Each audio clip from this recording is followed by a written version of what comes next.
आप देख रहे हैं आज की सत्ता। हेलो दोस्तों, क्या हाल है।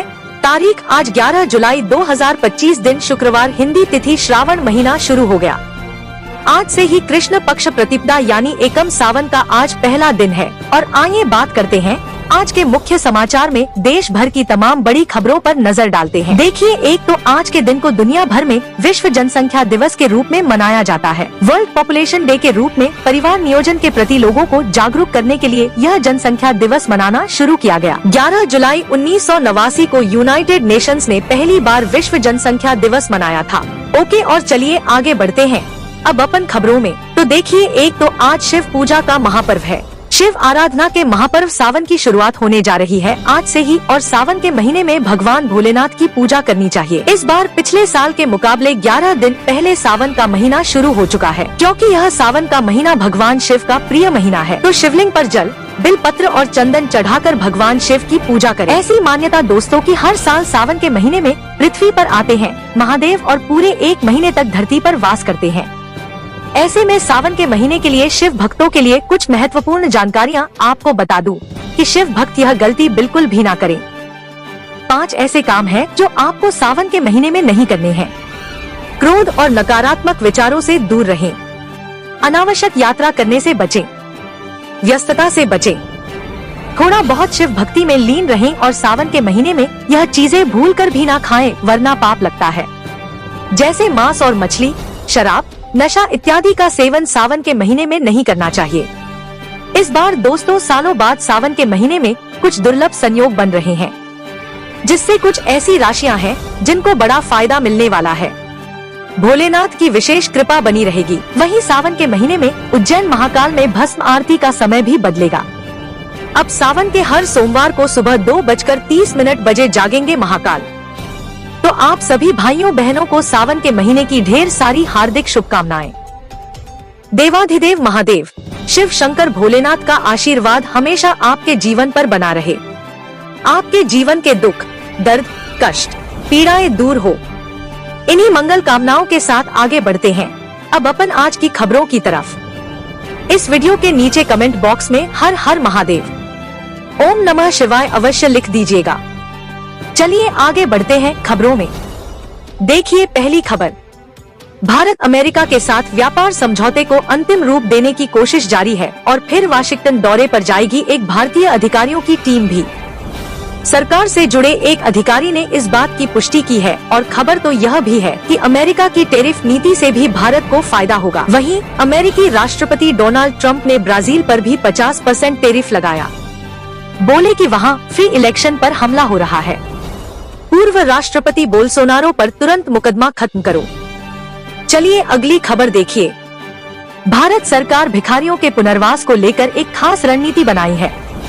केंद्र सरकार ने स्माइल योजना में संशोधन किया है और हमारे देश के बेगर्स के लिए, भिखारियों के लिए जो पुनर्वास योजना स्माइल है, उस योजना के लिए इस साल का वार्षिक बजट 37 करोड़ रखा गया है, ताकि यह सुनिश्चित किया जा सके कि वे आत्मनिर्भरता और सम्मान पूर्ण जीवन की ओर आगे बढ़े। चलिए अगली खबर देखिए।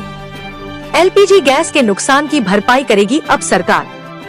जो सार्वजनिक तेल कंपनियां हैं, उनको 35,000 करोड़ तक की सब्सिडी दे सकती है गवर्नमेंट। ऐसी मीडिया रिपोर्ट्स भी आ रही है। अगर सरकार यह फैसला लेती है तो सरकार के इस फैसले से आईओसी, बीपीपीसीएल और एचबीसीएल जैसी कंपनियों के शेयरों में भारी तेजी देखने को मिल सकती है। चलिए अगली खबर देखिए। बिहार में वोटर लिस्ट रिवीजन जारी रहेगा। चुनाव आयोग को देश के सर्वोच्च न्यायालय सुप्रीम कोर्ट ने निर्देश दिया और कहा कि आधार कार्ड, वोटर आईडी और राशन कार्ड को भी पहचान पत्र माने और इन डॉक्यूमेंट के जरिए भी लोगों को वोट डालने की इजाजत दें। तो बिहार में चल रहे इस एसआईआर के मुद्दे पर ईसीआई यानी इलेक्शन कमीशन ऑफ इंडिया का भी कहना है कि पेज 16 के मुताबिक आधार कार्ड पहले से ही एक स्वीकार्य डॉक्यूमेंट है। मतदाता सूची संशोधन पर चुनाव आयोग की तरफ से यह अहम जानकारी सामने आई। चलिए अगली बड़ी अच्छी खबर देखिए। आम उत्पादन के मामले में भारत दुनिया में नंबर 1 देश बन चुका है और उत्तर प्रदेश राज्य सबसे बड़ा उत्पादक राज्य भी बना। दुनिया भर में जितना भी आम उत्पादन होता है, उस वैश्विक उत्पादन का लगभग 45% अकेले भारत में होता है। हर साल भारत में करीब 2.5 करोड़ टन आम का उत्पादन होता है।